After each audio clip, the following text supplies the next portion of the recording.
Boa tarde, pessoal! Vocês estão bem? Ah, que bom, graças a Deus. Estamos iniciando mais uma reunião da SCA. Uhul! E hoje o tema é a ciência política de Maquiavel e o reino de Deus. E hoje nosso convidado especial é o Ezequiel. Uhul! Então eu vou estar orando para iniciar. Então, vamos orar. Senhor, meu Deus, meu Pai, muito obrigada, Pai, por mais esse dia, Pai. Obrigada pela tua bondade, pela tua misericórdia conosco, Pai. Obrigada por nos reunir aqui nessa tarde, Pai. Obrigada por mais essa reunião da SCA. E eu te agradeço pela vida do Ezequiel, Pai. Dedicado um pouco do tempo dele aqui para trazer essa palavra para nós. Que a gente venha estar com o coração aberto para receber tudo que for dito aqui, Pai. Que a gente venha conseguir cada vez contemplar mais a tua glória, Pai, a tua majestade, o teu conhecimento através da área de conhecimento do Ezequiel, Pai. Que o Senhor venha estar usando ele, capacitando ele para a tua obra, Pai.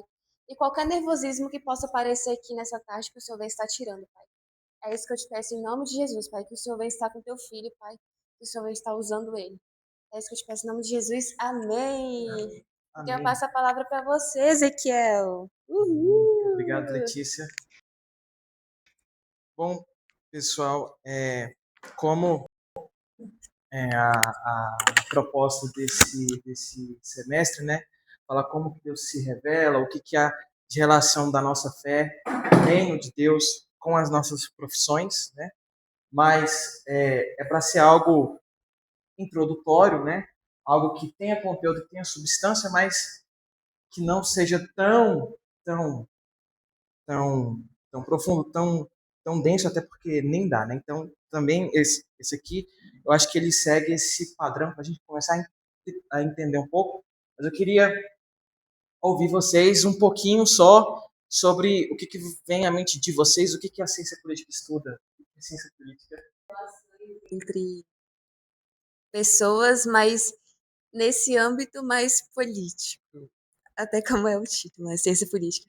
E eu fiz introdução à ciência política, só que eu não lembro o conceito. Agora eu estou me reflexiva, né? Porque então, relação entre os políticos seria... não só entre políticos, mas toda a relação de poder. Tá, Acho que interessante. Tem alguma ideia, irmão?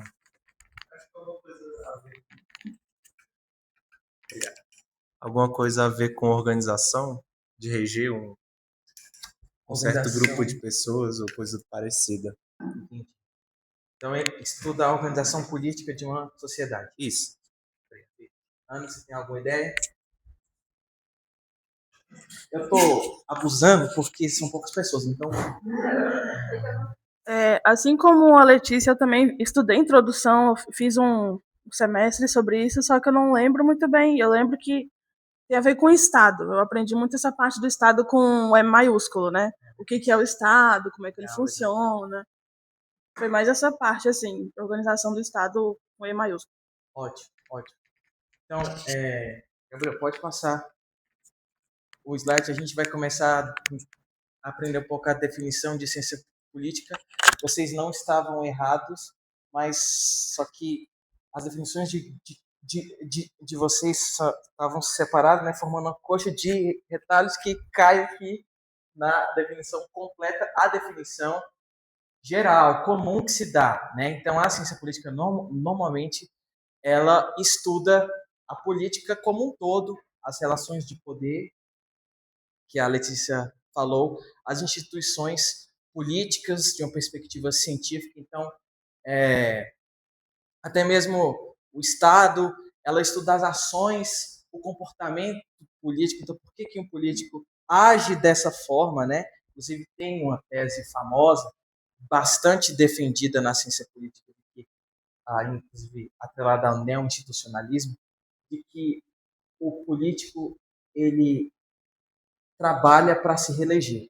Então, ele está lá pensando na reeleição. Tudo que ele faz é pensando em se reeleger. Então, quando as pessoas pensam, e os teóricos definem ciência política, assim como as outras ciências sociais, tentando se basear em um método científico, ela vai estudar dados, estudar eleições, pesquisas de opiniões, né? Por que um político surge, por que um partido surge, por que ele age assim, que são movimentos. Então, instituições em geral, a sociedade, política em geral, formas de governo, o que são, como que eles surgem e tentar fazer uma prospecção do que pode acontecer baseado nesses conceitos. Essa é a definição mais simples e mais comum de ciência política. Mas tem uma que particularmente eu gosto mais e que eu sou defensor, que não encontra espaço na Universidade de Brasília e não encontra espaço nas universidades em geral, que é a definição que o filósofo Eric Voegelin traz. Voegelin, ele era alemão, mas na época da Segunda Guerra, ali, um pouco antes, ele precisou fugir por alguns problemas, enfim, políticos ali, e ele faz a sua carreira nos Estados Unidos. E ele é engraçado que assim, uma das melhores definições sobre ciência política seja de um filósofo, não de um cientista político. E é o que ele faz no seu livro A Nova Ciência da Política. Foi lançado em 1951, mas ela continua sendo nova em 2025 porque ninguém leu. Porque ninguém, aspas, ela não foi popularizada e não foi bem recebida na academia. Então, o que era novo antes, quando ele apresenta para os teóricos, para a ciência política em geral, ainda é uma nova ciência da política. Tá? E o que ele fala? Ele apresenta duas definições conforme os tempos de crise ou de estabilidade. Então, ele diz logo no começo do seu livro, isso aqui. Pode-se dizer, então, que a concepção estreita da ciência política como a descrição das instituições existentes e a apologia dos seus princípios, ou seja, que é a definição passada, né? A ciência política ela vai descrever as instituições, vai defender e tentar entender por que as coisas acontecem assim, simplesmente a descrição da política em geral e entender como ela é. Então, essa concepção para ele é estreita e ele fala: isto é uma degradação da ciência política a um instrumento de poder. E ela tem sido típica, essa definição tem sido típica das situações de estabilidade, enquanto a concepção ampliada até os limites de sua grandeza, como a ciência da existência humana na sociedade e na história e dos princípios da ordem em geral, tem sido típica das grandes épocas de natureza revolucionária e crítica. Então, ele vai atrás e fala, olha,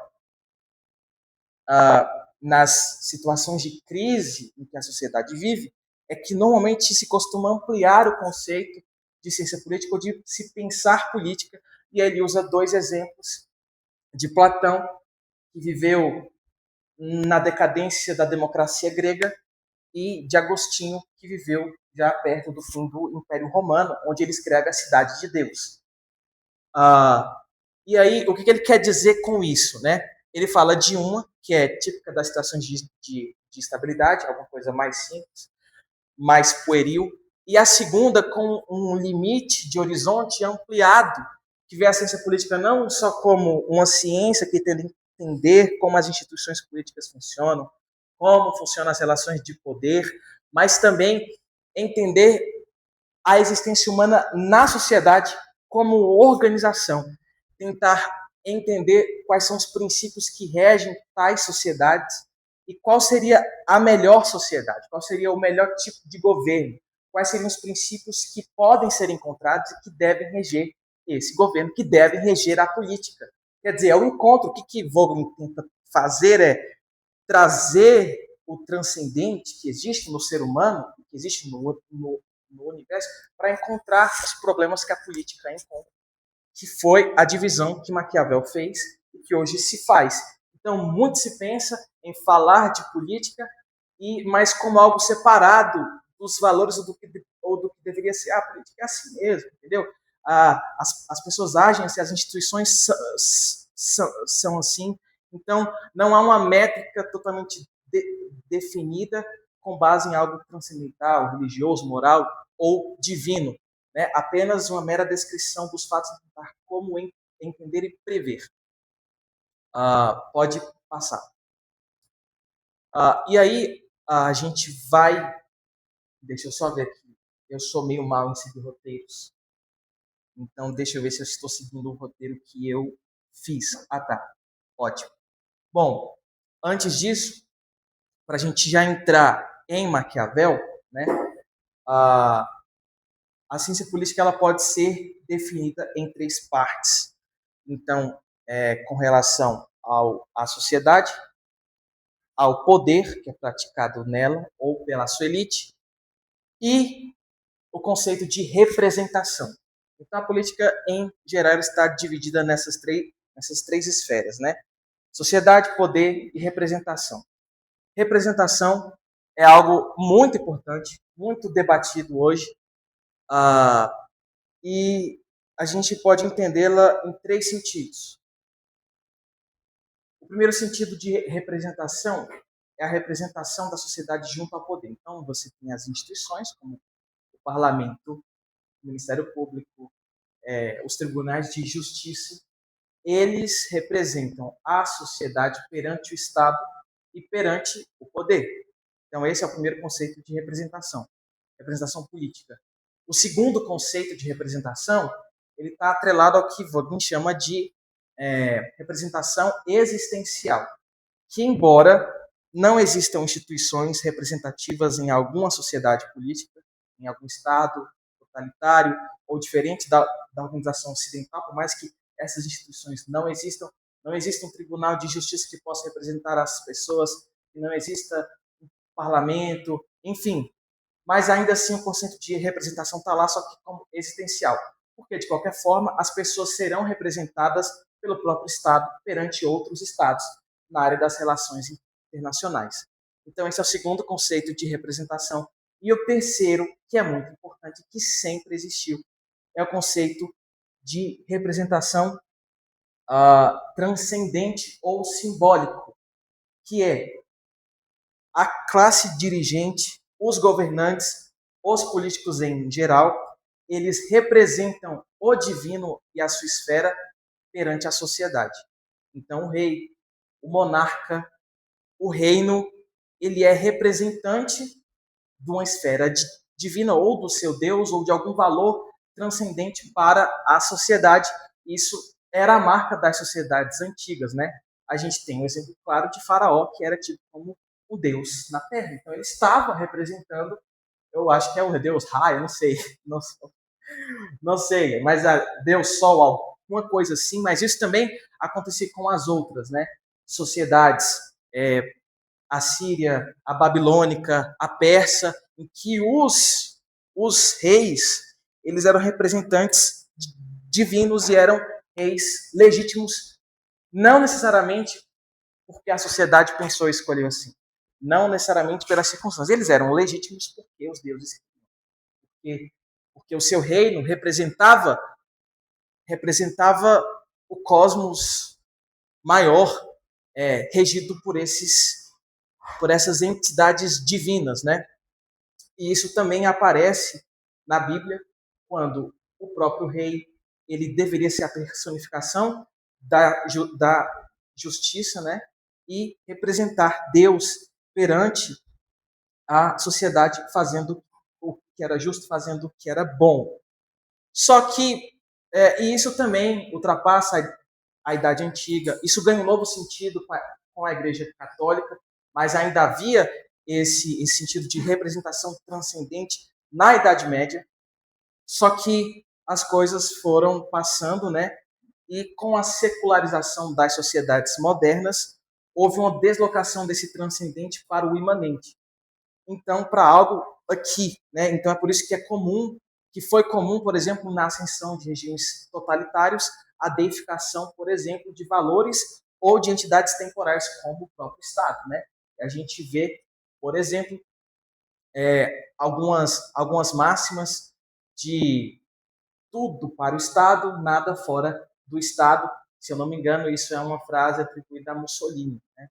Então, o Estado o Estado tomou, por exemplo, esse lugar do transcendente, ocupou esse lugar ordenador da ordem perante os homens, e o divino, os princípios, a moral, o que há de nós que se liga com Deus, fica em outro plano, né? Na política, na ordem social, nas regras, é o Estado, mas isso também pode ser ampliado para outras coisas. Tá? E é com Maquiavel que nós encontramos uma das grandes manifestações e uma das primeiras manifestações no domínio político da ruptura com o transcendente. Inclusive, na principal obra dele, O Príncipe, ele, por exemplo, ele chega a citar Moisés, ou então ele vai falar da Igreja Católica e tal, e ele para, olha, mas isso aqui não me compete falar. Isso aqui é uma coisa divina, eu não estou apto para falar disso. Então ele tenta deixar sempre o campo da moral e da religião de fora, e ele procura mostrar a política como ela é. Então, Nicolau Maquiavel, ele nasceu em Florença, 3 de maio de 1469, fim da Idade Média, né, começo do período que a gente chama de Renascimento, ou Idade Moderna. Naquela época, a Itália ela não era uniforme, ela não era unificada, né? Ela era, na verdade, uma península fragmentada em vários reinos, em vários estados, com regimes políticos diferentes, com leis diferentes, com costumes e dialetos diferentes. Não havia o italiano, né? Como tem hoje. E dentre esses estados pequenos na Península Italiana, você tinha a República de Florença, que foi aonde Maquiavel nasceu, né? Eu resumi aqui, mas Maquiavel ele ocupou algumas funções públicas no estado de Florença, mas ele sofreu muitos reveses políticos e acabou que ele terminou a sua vida exilado, né? Na verdade, dentre esses vários reveses que ele chega na vida pública, ele volta, vai e sai, e os Médici, que eram seus aliados, eles são depostos do governo, mas depois eles voltam, né? É por causa dessas coisas que ele acaba sendo preterido pelo governo de Florença de ocasião, e ele é exilado de Florença e é impedido de participar da vida pública. Nesse período, nesse longo período, isso aí no começo do século XVI, 1500 a 1513, 10, enfim, que ele está exilado, ele escreve O Príncipe. E ele escreve O Príncipe e dedica esse livro ao Florenzo II de Médici, que era o governante então de Florença, em 1513. E ele dedica esse livro com o intuito de ensinar ao príncipe, ensinar ao seu Lorenzo e a todo aquele que um dia fosse o governante ou quisesse aspirar à posição de governante. Ele dá vários preceitos do que a pessoa tem que fazer para chegar ao poder e, chegando ao poder, conservar o poder. A justificativa oficial é de que é necessário manter a ordem do Estado, né? E Maquiavel, ele começa a dar uma definição um pouco mais complexa de Estado, porque até no começo da Idade Moderna, o conceito de Estado, como a gente entende hoje, não existia. Mas ele começa, ele fala, olha, o que você tem? O Estado, a Itália ela está fragmentada, ele via que estava muito suscetível a invasões externas da França, da Espanha, e ele pensava, olha, isso não é bom, isso causa muita conturbação, muita desordem, e é necessário que o príncipe, que o governante, aquele que aspira a chegar lá, quando ele tome o poder, ele age de forma que o Estado seja mantido. Mas para ele manter o Estado, ele tem que primeiro consolidar o seu poder. Mas para ele consolidar o poder, ele tem que chegar ao poder. E para chegar ao poder, ele tem que seguir uma série de princípios, de regras que fazem parte da política, segundo Maquiavel, né, eram coisa inerente da política. Aí vamos continuar raciocinando. Mas por que era inerente da política? Porque os seres humanos agem assim. Por que os seres humanos agem assim? Porque essa é a sua natureza. Natureza, uma natureza ruim. Então, pode passar, por favor? Por que a obra de Maquiavel, né, ela é tão tão controversa, mas também tão aceita no meio político. Porque para você poder chegar ao poder, conservar o Estado, você tem que entender a política como ela é. Maquiavel, ele buscava aqui, encontrar e orientar o governante a se portar politicamente segundo a verdade efetiva das coisas. Então, o objetivo dele não era, filosoficamente, falar como que as coisas deveriam ser, como que o rei deveria agir segundo alguns princípios, como que o ser humano pode ser melhor e pode, então, influenciar a política disso. Não. Ele tentava encontrar o comportamento humano na política e aí, por causa disso, orientar o príncipe a agir segundo esse comportamento humano. Então, ele dá, assim, falando de forma clara, né, orientações das mais sórdidas e das mais baixas e das mais vis para que alguém possa alcançar o poder. Maquiavel e alguns dos seus estudiosos vão tentar defender de que, olha, Maquiavel não estava tentando falar sobre moral, ele não estava tentando falar sobre o que era certo e errado, ele só via o que acontecia, via que o ser humano era mau, que o ser humano era egoísta, mesquinho, que ele tinha inveja, e ele quis apenas falar que, baseado nessa conduta normal da vida humana, o príncipe tem que ter a virtude, que aparece aí, a virtude, a coragem para fazer o imoral quando necessário. Então ele não queria falar sobre moral.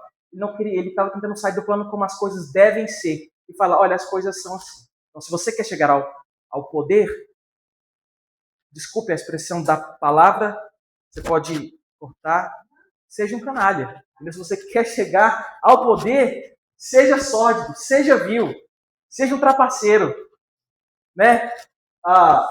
Aí alguém poderia falar, mas Maquiavel não é assim. Mas ele fala, eu não quero saber que tem que ser assim, se é certo ou errado. Eu estou falando como as coisas são. Então, se você quer alcançar, faça isso. Seja assim. E aí, é por isso que é dado a ele, né, um dos precursores do realismo político, que é justamente isso, né, o realpolitik. Você vai agir com pragmatismo, com objetividade. Eu não vou ficar discutindo ideologia, não vou ficar discutindo filosofia, religião, moral, princípios, valores. Eu vou discutir as coisas que funcionam.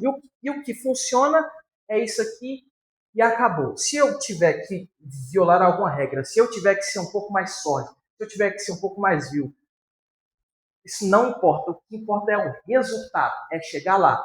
Embora Maquiavel não tenha dito essa frase, mas é desse livro, que surge o ditado, os fins, perfeitamente. E aí, eu não coloquei, mas eu queria, então, só citar aqui uma citação, que está no livro dele, no capítulo 18, que ele fala assim, nas ações de todos os homens, inclusive falando em príncipe, passa. Que ele fala assim, capítulo 18 de O Príncipe. Nas ações de todos os homens, em especial dos príncipes, onde não existe tribunal a que recorrer, o que importa é o sucesso das mesmas. O que importa é o sucesso das ações. Procure, pois, um príncipe vencer e manter o Estado. Os meios serão sempre julgados honrosos e por todos louvados, porque o vulgo, a massa, as pessoas ignorantes, sempre se deixa levar pelas aparências e pelos resultados. E no mundo não existe senão o vulgo. Os poucos não podem existir quando os muitos têm de se apoiar. Então, ele fala que o que ele tem que tentar conseguir é esse resultado, vencer, manter o Estado, isso depois nas suas ações pequenas, e que os meios não importam, porque eles vão ser julgados corretos pela sociedade se o resultado for efetivo.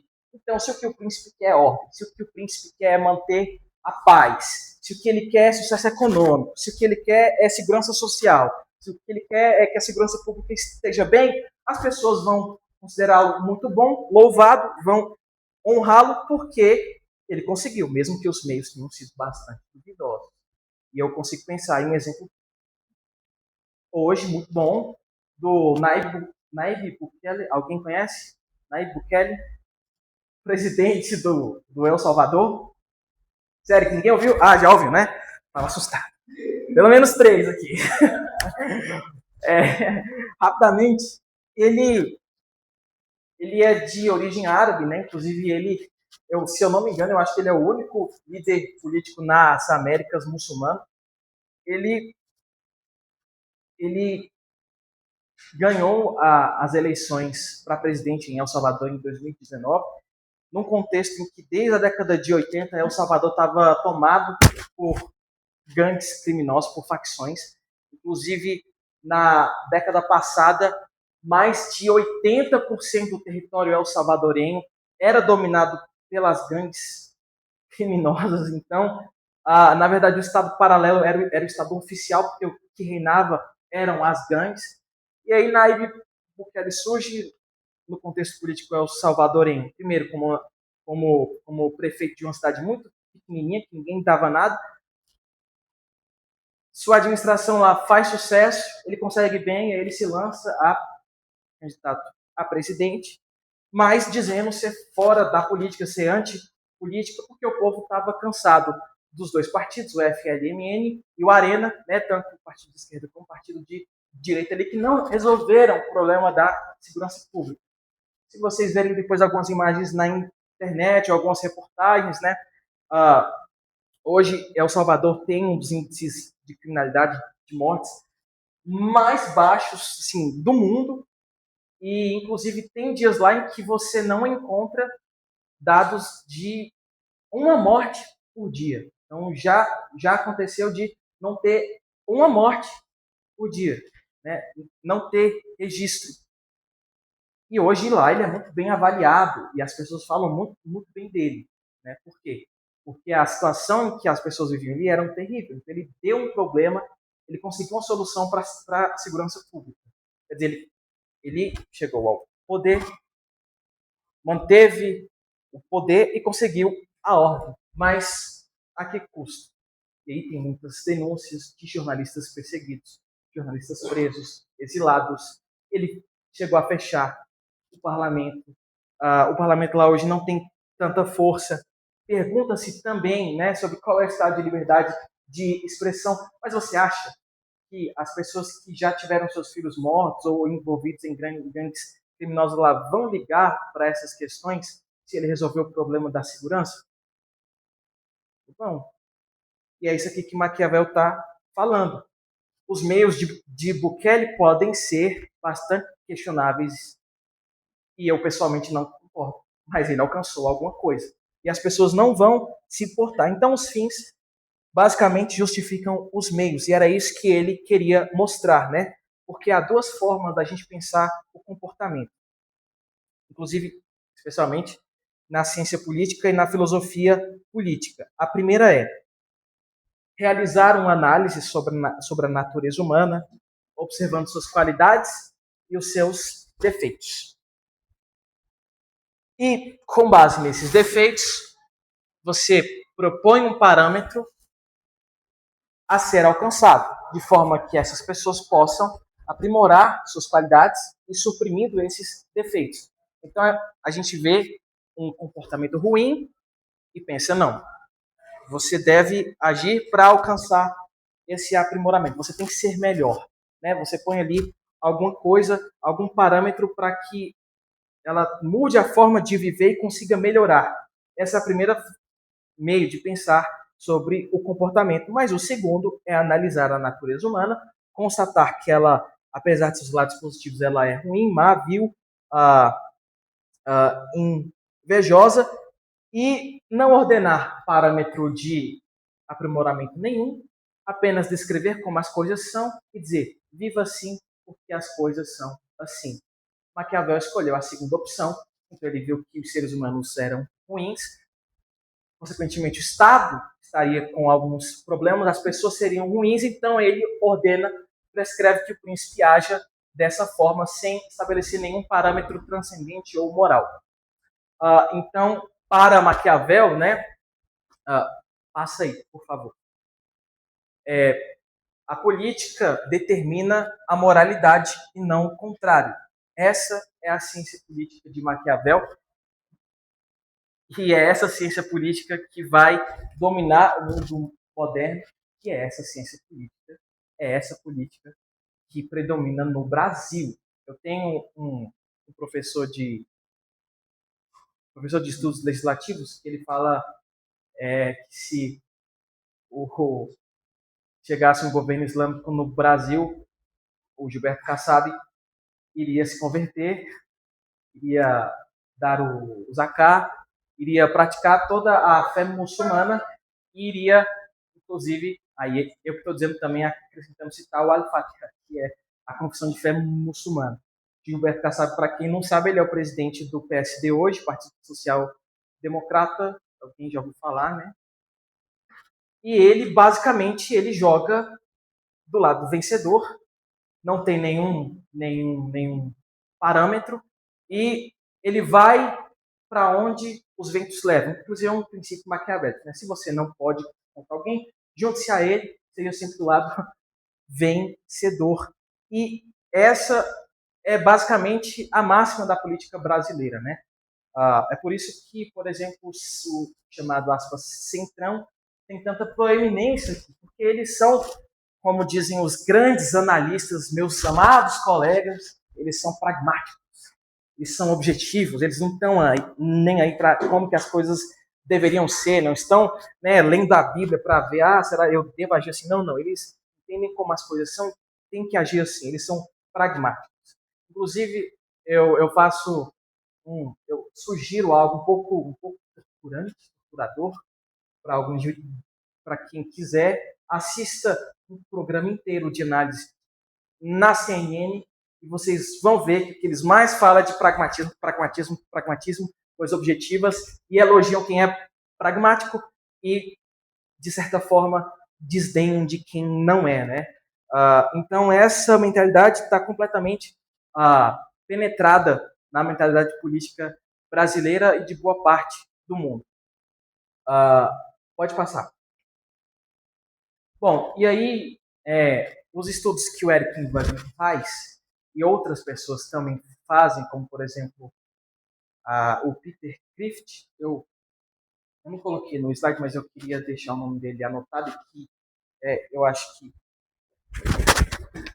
Vermelho azul, eu vou de vermelho.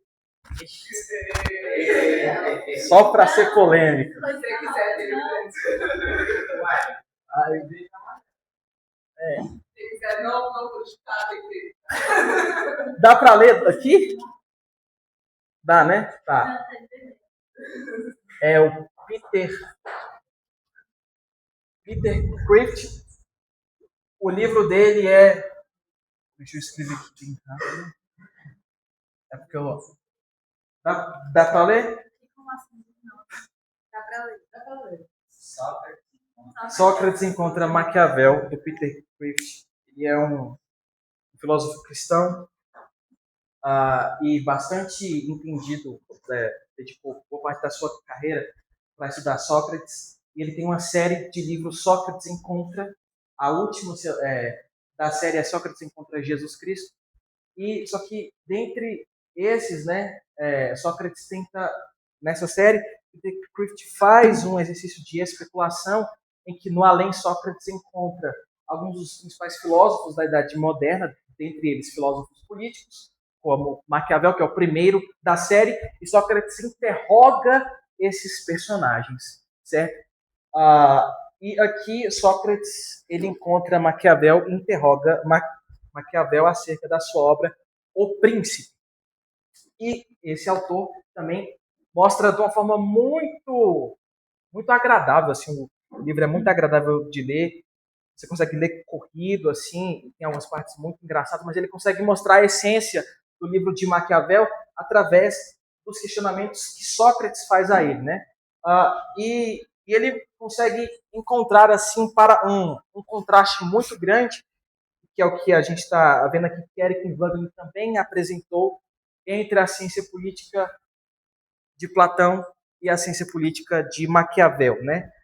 E eu acho que a vida de Platão ela é uma boa um bom exemplo, né, desse contraste e de que tipo de ciência política que ele está falando e do que pode servir para a gente. Platão ele nasceu por volta do ano 427 a.C. Então, isso aí situa a gente depois do exílio babilônico, depois da volta dos judeus da Babilônia para Israel, né? Aí já é mais ou menos o começo dos chamados 400 anos de silêncio. E naquela época, a Grécia ela estava, especialmente Atenas, né, estava vivendo uma crise política da sua democracia. A era chamada Era de Ouro, né, foi a época, algumas décadas atrás, de Platão, quando Péricles, não, o cantor, governava Atenas, né, eu esqueci de colocar a foto do Péricles aqui. Mas Péricles, ele era assim o exemplo de político virtuoso e ele comandou Atenas no auge do seu período democrático, né, dos seus valores, e ele carregava ali já anos de saberes e de práticas dos sábios que fundaram a democracia grega, inclusive Solon, que é um dos 7 sábios, é ele, com ele que a democracia ateniense nasce no século passado, então por volta do ano 600, 500 antes de Cristo. Mas quando Platão nasce, a democracia grega está em frangalhos. É tipo aquilo lá, né? Tudo dá bem. Quando chega na minha vez, poxa, né? Então Platão ele tinha uma profunda admiração por esses tempos áureos e ele pertencia, né, a uma família de políticos atenienses, inclusive por parte de mãe ligado ao próprio Péricles, né? E ele foi educado para ser um dos líderes da cidade, para ser um político. E aos 20 anos, só que aos 20 anos de idade que ele encontra Sócrates. Na verdade, a paixão de Platão era pela poesia, né? Ele aspirava a ser também um poeta. Na época dele, a tragédia grega já estava mais ou menos estabelecida. Eu sei disso, mas não me peçam para explicar o que é tragédia grega, peçam para ele explicar o que é tragédia literário, a Vitória, o Natan, mas eu não. Mas eu sei que eu estava consolidado e Platão educado nessas bases, porque a educação em Atenas, né, era muito você ler as poesias, ler os contos de Homero, entender basicamente a cultura da sua cidade ali. Mas Platão ele encontra Sócrates aos 20 anos de idade e é ali que ele começa a ter o contato com a filosofia. Acontece que Platão, justamente por ele ter nascido, né, numa família de político, mas também ter esse envolvimento com a filosofia, ele passa alguns maus bocados da sua experiência política. E uma das coisas que mais choca ele é quando, depois da Guerra do Peloponeso, que foi uma guerra entre Atenas e Esparta, basicamente, né, a Liga de Delos e a Liga do Peloponeso, para de gaguejar, Esparta ganha e subjuga Atenas, e Atenas ela perde o seu regime democrático e começa o período conhecido como o período da tirania dos 30, né, em que alguns homens foram nomeados por Esparta para governar Atenas segundo o modelo espartano e não segundo o modelo de Solon e também de Péricles. E nesse período da tirania dos 30, Platão é convidado a participar, mas ele rejeita. E depois que a tirania dos 30 acaba, um período aí, menos de um ano, e que as facções democráticas voltam, né? Na ciência política, o termo facção ele é quase sempre entendido como partido, seita, enfim, né? Não tem nada a ver com essa conotação criminosa hoje. Quando as facções democráticas voltam, devido a algum tipo de rearranjo e humor político, algumas pessoas, na volta da democracia grega, são usadas como bodes expiatórios. dentre essas pessoas, quem foi usado como bode expiatório? Quem é que morre? Quem é que influenciava Platão? Sócrates. Sócrates é morto por querela política. Ele é morto por mesquinharia. Claro que aí você vai ver as acusações, né? Ele foi julgado. Uma das coisas é que ele pervertiu jovens, né? Outra é que ele falava contra os deuses de Atenas. Outra, inclusive, que pegou mal para ele foi porque quando alguns generais estavam sendo julgados, alguns generais que participaram da Guerra do Peloponeso, eles deixaram alguns marinheiros para morrer. Só que eles deixaram porque não conseguiriam salvá-los. Em vez de falar, não, eu vou morrer junto com eles, eles se salvam. Então os generais se salvam, mas os marinheiros que eles não puderam salvar são deixados à deriva e eles morrem. E esses generais estão sendo julgados em Atenas. E acontece que o humor político da época também levava a esses generais serem tidos como bodes expiatórios. Então, todo mundo ali, ou quase todos ali naquela assembleia, votaram para condenar esses generais. Só que a lei ateniense não condenava quem salvasse sua vida e não salvasse a de outro em tempos de guerra, porque ele não podia. Então, o que os generais fizeram, na letra da lei de Atenas, não era crime. Mas o humor político era para condenar os generais. As pessoas queriam os, né? Só que Sócrates, ele foi, se não um dos únicos, o único que não votou contra. E tem uma frase histórica, eu não lembro aonde está, mas uma inscrição histórica sobre Sócrates, que é: Sócrates não votou contra a lei. É sobre a mim, dessa votação que estava falando. E foi mais um motivo que pegou muito mal para ele, porque ele, compromissado com a verdade, compromissado de que ele deveria viver para a cidade, e o viver para a cidade de Sócrates não era fazer política pura e simples, mas era indagar as pessoas, fazê-las terem conhecimento da sua ignorância. E aí ele fala, não, eu não vou votar contra a lei, né? Mas que as pessoas querem, eu vou votar para absorver esses homens. Então, uma série de fatores faz com que Sócrates seja morto, questão de rinha política, questão mesquinha. E quando Platão vê isso, aí ele pensa, olha, não tem o que fazer aqui.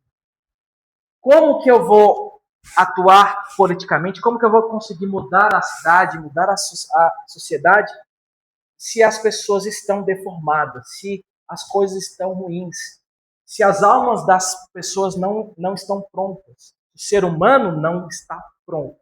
Então ele se aprofunda mais na filosofia, no que ele tinha aprendido com Sócrates, tentando encontrar o ordenamento da alma humana. Para ele era assim: a alma humana do indivíduo, ela tem que estar ordenada para que então a sociedade consiga estar ordenada e a política possa ser feita de modo bom, de modo belo, de modo justo, de modo ordenado, assim como a alma. E para Platão, não havia alma mais deformada, mais desprezível do que a alma do tirano. Então, se as pessoas fossem virtuosas, se elas equilibrassem, né, no seu interior o que há de transcendente, fizessem desse o centro da sua vida, então elas poderiam fazer boa política. Em suma, se você procurar se aprimorar, se você procurar princípios, se você tenta ser uma boa pessoa na sua conduta, que você entende a sua alma, então você vai fazer uma boa política. Sem isso, não tem como, né? Então, Platão, ele tem essa virada de chave, ele vê, olha, a política como está aí, eu não vou conseguir fazer, não vou conseguir mudar nada, porque as pessoas, elas não estão mudadas, elas não estão entendendo a si mesmas. Então, isso, uma política só estaria habilitada a ser um meio de ação para o bem social quando os próprios indivíduos de tal sociedade estivessem saudáveis e equilibrados, com a alma em ordem. E aí, só para terminar, nessa parte, ele tenta, por exemplo, né, dar alguns conselhos, por exemplo, para o governante da estado de Siracusa, e em outras ocasiões. Então ele via, às vezes, alguns líderes com potenciais de fazerem um bem, e Platão dá algumas dicas, alguns princípios, alguns ensinamentos, mas nem sempre eles foram seguidos. Bom, e aí, contrastando, né, a ciência política de Maquiavel e de Platão, ou a gente pode definir a ciência política moderna e a ciência política dos antigos, a gente vê um contraste bastante claro, né? Daqueles dois tipos de comportamento. Os dois percebem que há problemas com os seres humanos. Mas um estabelece um parâmetro para que você melhore, e assim você melhore a política. Platão, Aristóteles, Agostinho, São Tomás de Aquino. E o outro vê que a sociedade, as pessoas também são ruins, mas não estabelece parâmetro nenhum. E prescreve receitas para que você haja de acordo com o mal que há dentro das pessoas. Essa é a ciência política moderna, começada com Maquiavel. Pode passar. E aí, para fechar a última sessão, passa essa. Eu falei, mas nem preciso, meu Deus. Já falei, nem isso aí.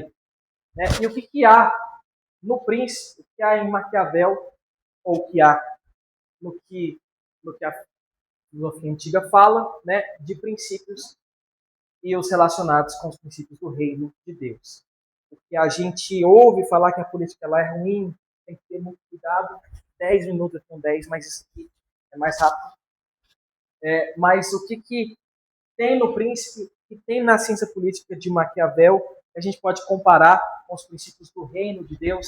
E se um cristão que se aventura a entrar na esfera política, ou se aventura a estudar, mas isso também para qualquer outra área, será que esses princípios são válidos ou eles entram em confronto com o que a gente entende que deva ser o nosso norte, né? Pode passar. E aí, só 2 princípios gerais que eu entendo que basicamente resumem a obra do Príncipe de Maquiavel. O primeiro é sobre a natureza humana. Então, Maquiavel, no capítulo 17, ele fala: os homens são ingratos, volúveis, simuladores, tementes do perigo, ambiciosos de ganho, e enquanto lhes fizeres bem, são todos teus, oferece-te o próprio sangue, os bens, a vida, os filhos, desde que, como se disse acima, a necessidade esteja longe de ti, quando essa se avizinha, porém, revoltam-se. Ele está falando que a natureza humana é ruim. E aí ele cita no capítulo 18, né? Se todos os homens fossem bons, este preceito não seria mau. Que preceito? O preceito que ele prescreve de que o príncipe não deve manter a sua palavra, se ele pode fazer isso. Então ele prometeu uma coisa, mas quando ele chega no poder, ou ele consegue aquela vitória, ele não é obrigado a manter a palavra. E aí ele fala, olha, se todos os homens fossem bons, esse preceito, o quê? De não manter a palavra seria mau. Mas, como os homens são maus e não observariam a sua fé a teu respeito, não há razão para que a cumpras para com eles. Então, como os homens são maus, não é mal desprezar a sua palavra. Então, prometa uma coisa, se puder, não cumpra, se for para o seu benefício. Então, você vê que Maquiavel, baseado no crime da natureza humana, ele relativiza o certo e o errado. Já que os homens são maus, não é ruim você descumprir a sua palavra, se for necessário. Se para atingir o seu objetivo, especialmente do príncipe político, você tiver que fazer isso. Pode passar. E aí, o que a gente vê, né? Os preceitos dados por Maquiavel, eles têm seu laço na natureza humana, que é ruim. E adivinha, a Bíblia também acha isso? Os homens são ruins, né? A gente vê lá no Salmo 14, 1:3, que a Bíblia fala: corrompem-se e praticam abominação, já não há quem faça o bem. Você olha o Senhor para os filhos dos homens para ver se há quem entenda, se há quem busque a Deus. Todos se extraviaram e juntamente se corromperam. Não há quem faça o bem. A Bíblia também até aqui. Só que diferente de Maquiavel, a Bíblia não para aí. Ela fala que o homem não faz o bem, mas que há uma saída, que há uma solução. E que por mais que os homens sejam ruins, eles devem agir segundo os princípios e preceitos divinos. Então, a Bíblia, ela mostra um parâmetro superior. Então, veja que é muito diferente, porque o que a Bíblia fala é: arrependa-se. É ruim? Tem que se arrepender. Tem que crer no Senhor. E, a partir de agora, Ele vai te dar capacidade para agir da forma certa. Mesmo que o meio em que você está seja ruim. Para Maquiavel, o fato do mundo ser ruim condicionava o comportamento do príncipe. Mas, para Deus, é o comportamento do príncipe ligado a ele que deve condicionar o comportamento dos outros. Então, nós devemos seguir um princípio e transformar o mundo por esse princípio, e não ser deixado levado por ele. Então, Bíblia 1, Maquiavel 0. Pode passar. Bom, isso aí eu já disse, mas eu só queria enfatizar, né, que Maquiavel ignora o princípio bíblico de que os homens devem vencer sua má inclinação e viver segundo essa vitória. É uma vitória, é uma conquista que o Senhor nos dá e devemos viver segundo ela, né? Inclusive, o padrão bíblico e um paradigma para o Messias rei é justamente Melquisedeque, que significa rei de justiça ou meu rei é justo.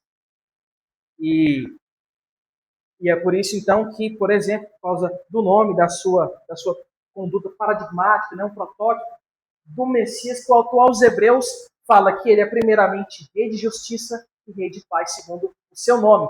E o próprio Isaías atesta, no capítulo 9, versículo 6, Isaías fala que o menino tem um governo sobre os seus ombros, e aí continua no versículo 7, para afirmar e estabelecer o trono de Davi mediante a justiça e o juízo, desde agora e para sempre. Então, o padrão que se coloca é de justiça, do bem, e para a Bíblia o bem não é apenas um conceito abstrato, ela é algo bem real. O bem é...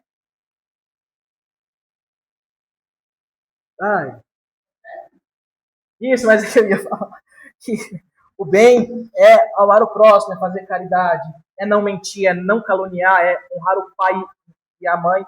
E a Bíblia fala que é para fazer o bem, mas deixa isso em ações bem práticas. E isso, de alguma forma, deve estar dentro do campo político, porque Deus também prescreveu, por exemplo, regras para os reis de Israel, se não me engano, lá em Deuteronômio 18. Tá, primeiro tópico da natureza humana, e o segundo é melhor ser temido do que amado. Maquiavel, ele cita, né? Falta quantos? 5 minutos? Perfeito.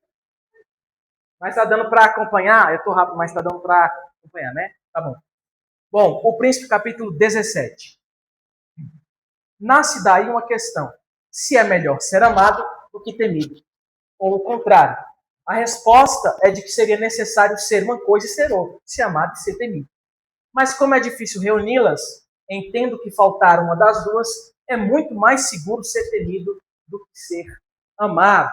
Então, Maquiavel, ele propõe que para o príncipe é melhor procurar o amor é melhor procurar o temor do que o amor. E, segundo ele, o temor condicionaria as pessoas a obedecer a ele, a serem leais a ele, a não se arriscarem a usurparem o poder e a não se arriscarem a pôr em xeque a estrutura e a estabilidade do Estado. Então, para Maquiavel, se fosse necessário escolher uma das duas coisas, era melhor escolher o temor. Mas, eu peguei um exemplo histórico e bíblico que aparece lá em 1 Reis, capítulo 12, dos versículos 6 a 11, que é um exemplo bem prático de Roboão, né? Roboão, ele assume o trono de Israel e ele vai ter conselho com os velhos e com os mais novos, né? Ele vai ter conselho com Platão e depois com Maquiavel. E aí ele chega para os velhos, os que ajudaram seu pai a governar, ele fala, olha, o povo está pedindo para que eu seja menos duro com eles, né? Porque o meu pai foi muito duro.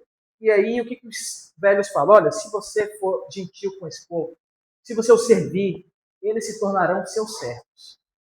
Então, isso até cai no estudo do comportamentalismo, que para você condicionar uma pessoa ao que você quer, você recompensa, você não castiga. Então, se eu quero que alguém faça alguma coisa para mim, é mais efetivo eu recompensá-lo do que eu castigá-lo, né? E aí, tá, então se você for servo do povo, o povo vai ser o teu servo. Aí ele, não gostei disso não, vamos ver se tem alguma outra coisa. Ele vai conversar com os jovens amigos que cresceram com ele na corte. E aí eles falam que é para dizer assim, teu pai fez pesado o nosso jugo, mas tu alivia-o sobre nós. Assim lhe falarás, meu dedo mínimo é mais grosso do que o lombo dos meus pais, do meu pai. Quer dizer, se meu pai foi ruim, eu vou ser pior Se meu pai castigou vocês com açoite, eu vou castigar com escorpiões. Em tese, por Maquiavel, era para o reino ter ficado unido. Porque as pessoas pensam, poxa, aí esse cara é bravo, hein? O cara é duro. Melhor não mexer com ele, deixa eu ficar aqui, né? Mas, não. As pessoas não aceitaram e seguiram a liderança de Jeroboão. E aí Maquiavel fala, olha, para você conservar o poder, se for necessário, né, alcançá-lo e ampliá-lo, seja temido antes do que amado. Mas acabou que Roboão perdeu o poder e perdeu o que o seu pai havia conquistado, ficando só com a tribo de Judá. E aí, para terminar, nessa questão, só fazer uma citação. Isso, mas tá bom. Que é atribuída ao reverendo James Alan Francis. Diz assim: ele nasceu num vilarejo desconhecido. Cresceu em outro vilarejo que trabalhou como carpinteiro até completar 30 anos. Então, durante 3 anos, foi um pregador itinerante. Nunca escreveu um livro, nunca ocupou uma posição, nunca teve uma família ou uma casa. Não frequentou a universidade, nunca conheceu uma cidade grande, não se afastou sequer 300 quilômetros do lugar onde nasceu. Não fez nada do que normalmente acompanha o poder. Ele não tinha credenciais, era simplesmente ele. Tinha apenas 33 anos quando toda a opinião pública se voltou contra ele. Seus amigos fugiram e um deles chegou a negá-lo. Foi entregue aos seus inimigos e passou pelo escárnio de um julgamento, foi crucificado entre 2 ladrões. Quando estava morrendo, seus executores disputavam suas roupas, suas únicas propriedades neste mundo. Quando morreu, foi sepultado num túmulo emprestado por um amigo misericordioso. 19 séculos se passaram, hoje 20, né? Ele escreveu no século passado. E hoje ele é a figura central da raça humana. Todos os exércitos que já marcharam, todas as frotas navais que já navegaram, todos os parlamentos que já existiram, todos os reis que já reinaram, colocados juntos, não influenciaram a vida do homem como essa vida solitária. Jesus provou que faz mais sentido, mais efetivo ser amado do que ser temido, de buscar valores, de buscar obedecer a Deus, do que o simples, a busca pelo prazer. Então, aqui, né, todos os exércitos, parlamentos, leis, armas, né, não influenciaram a vida humana, não trouxeram estabilidade e ordem, como a vida solitária de um homem numa pequena cidade de Israel há 2.000 anos atrás.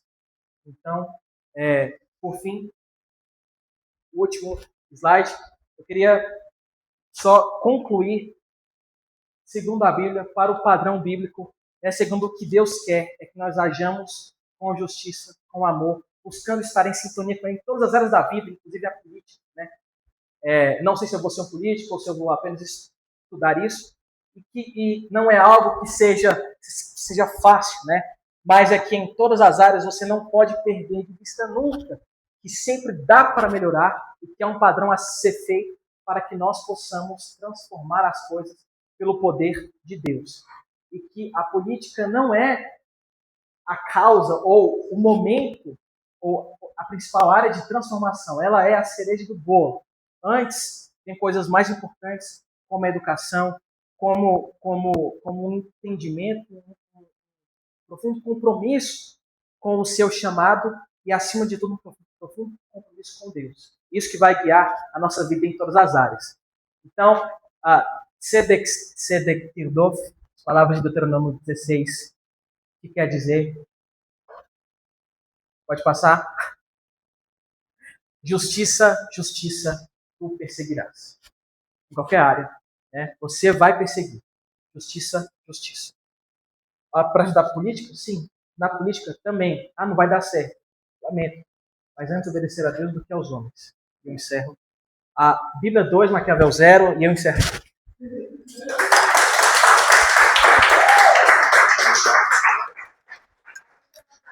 É? Né? Contribuição. Sei lá, vai. Alguém? Pode. Claro. Calma aí.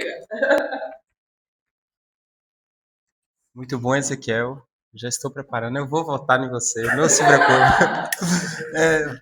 Não, o que eu acho interessante, né? Porque é feita essa dicotomia, né? Já que o temor e o amor são difíceis de conciliar, então é melhor ser temido. Mas a Bíblia, ela sempre concilia essas duas coisas. E o mais interessante, que esse é um estudo até que eu quero um dia me aprofundar, é porque no Novo Testamento, a mensagem aos gentios é sempre referida com uma terminologia muito específica a Jesus. E não é a terminologia propriamente de amor, mas na verdade é uma terminologia primeiramente de temor e de respeito à autoridade, que é o Senhor, Kyrios.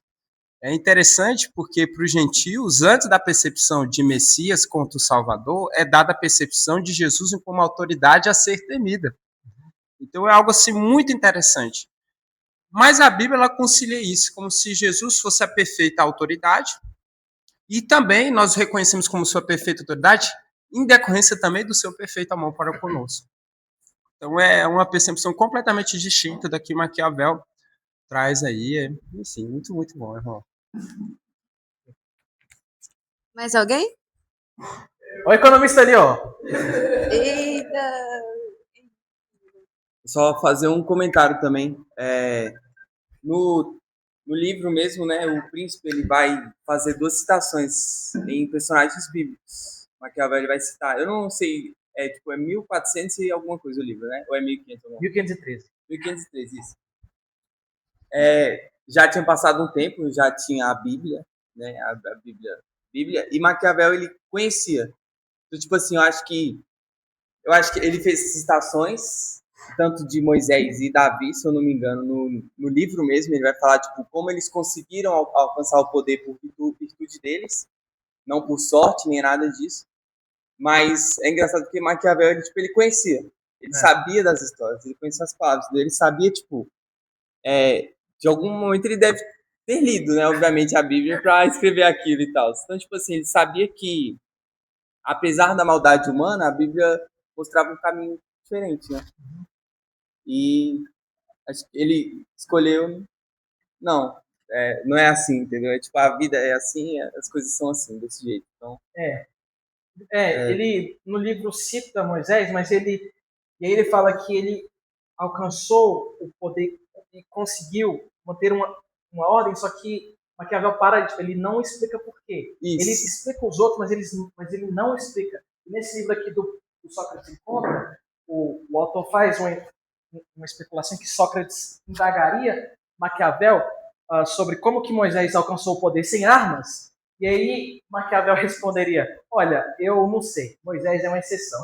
Então, é porque ele nem explana no livro, né? Sim. Mas é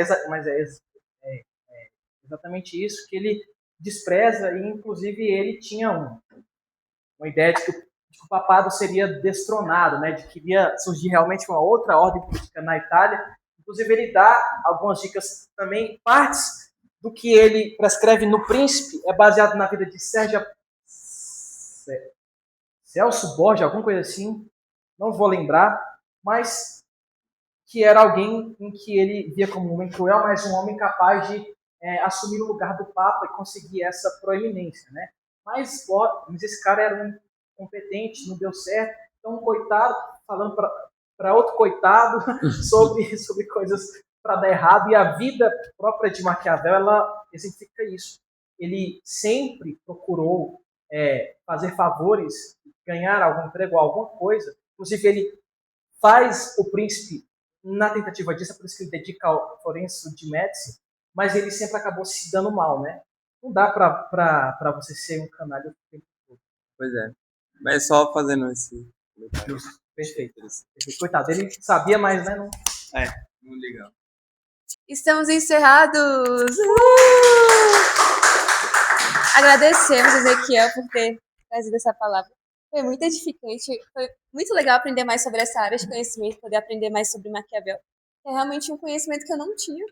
Eu vou estudar mais e achei bem interessante. E bom, eu vou orar para encerrar agora. Então, Senhor, meu Deus, meu Pai, muito obrigada, Pai, por essa reunião. Obrigada pela vida de Ezequiel, Pai, que o Senhor trouxe aqui, que o Senhor usou para trazer essa palavra a nós, Pai. Eu te peço que o Senhor venha estar abençoando cada um de nós, Pai, que apesar de nós termos essa natureza pecaminosa, Pai, que a gente venha cada vez mais ser como o Senhor, Pai, buscar ter o seu coração, Pai, ter um coração renovado, um coração de carne, Pai. Uma vida que espelha o Senhor, Pai, e que a gente venha te amar cada vez mais e temer cada vez mais o Senhor, Pai. Que assim como o Senhor nos amou primeiro, Pai, que a gente venha te amar cada vez mais, Pai. Eu peço que o Senhor venha levar cada um de nós em segurança, Pai, que aqueles que vão para a aula tenham uma aula boa, agradável, Pai, que ninguém venha ficar com sono. Aqueles que vão ficar à toa, que vão ir para casa, que o Senhor venha levar em segurança também, Pai. Então, eu te agradeço novamente por essa reunião, pela vida de cada um que esteve aqui, aqueles também que não puderam, Pai. E é isso que eu te peço em nome de Jesus. Amém!